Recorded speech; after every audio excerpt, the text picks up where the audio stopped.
Assalamualaikum, salam Malaysia Madani. Satu nota Jemaah Menteri mengenai agenda pembangunan semula Gaza akan dibentangkan kepada anggota Kabinet tidak lama lagi.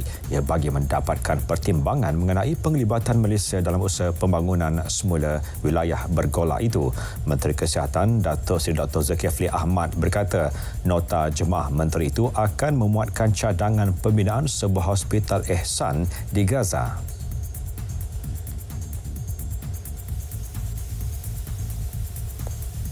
Dalam hal agenda pembinaan hospital contohnya, saya akan memberikan memajukan pandangan itu ataupun cadangan itu, syur itu kepada kerajaan, kepada Yang Berhormat Perdana Menteri, dan insya-Allah kita akan bersama-sama dalam agenda itu walaupun inilah yang dimaksudkan dengan whole of society ataupun penggembelingan seluruh negara untuk kita majukan dan bantu pembangunan semula Gaza post war Presiden MAPIM Muhammad Azmi Abdul Hamid berkata usaha pembangunan semula Gaza akan dimulakan pada bulan Ramadan nanti. Rakyat Palestin di tebing barat bimbang sekiranya khidmat persekolahan dan jagaan kesihatan di kem-kem pelarian yang didiami mereka akan terhenti. Ini selepas penyumbang dana menggantung pembiayaan mereka susulan dakwaan 12 daripada 13,000 kaki tangan UNRWA di Gaza mengambil bahagian dalam serangan Hamas pada 7 Oktober.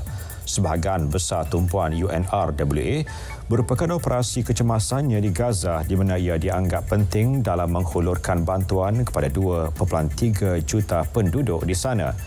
Agensi tersebut juga merupakan penyambung nyawa bagi rakyat Palestin di seluruh Timur Tengah termasuk di tebing barat yang membantu lebih 870,000 orang selain mengendalikan 96 sekolah dan 43 kemudahan jagaan kesihatan. Bulan lalu UNRWA mengumumkan bahawa ia sudah memecat sebahagian kaki tangannya.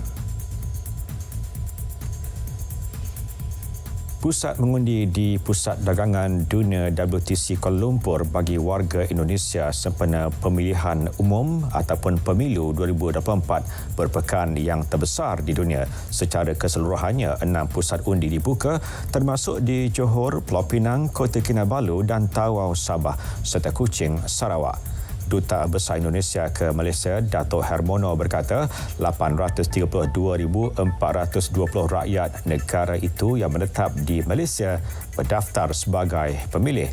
Kesemua petugas pemilu sudah bersedia untuk melayani rakyat Indonesia yang berada di Malaysia untuk memberikan hak suara mereka sebagai warga negara. Kira-kira 240 juta rakyat Indonesia akan meraihkan pesta demokrasi dalam pemilu 2024 pada Rabu depan untuk pemilihan Presiden, Naib Presiden, Ahli Perhimpunan Perundingan Rakyat dan Wakil untuk Badan Perundangan Tempatan. Sementara itu, calon Presiden Prabowo Subianto yakin mampu catat kemenangan.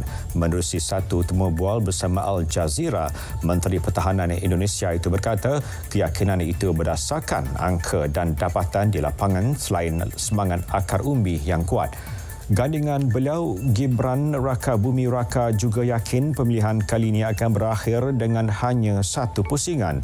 Prabowo menerusi temu bual itu juga berjanji akan menjadikan ekonomi Republik itu lebih dinamik dan mampu berkembang dengan baik.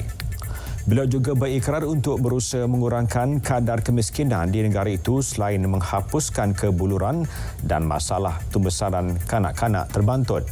Mengenai peranan Indonesia di pentas global pula, Prabowo berkata sekiranya diberi mandat, beliau akan memastikan negara itu akan terus menghormati semua negara dan kuasa besar.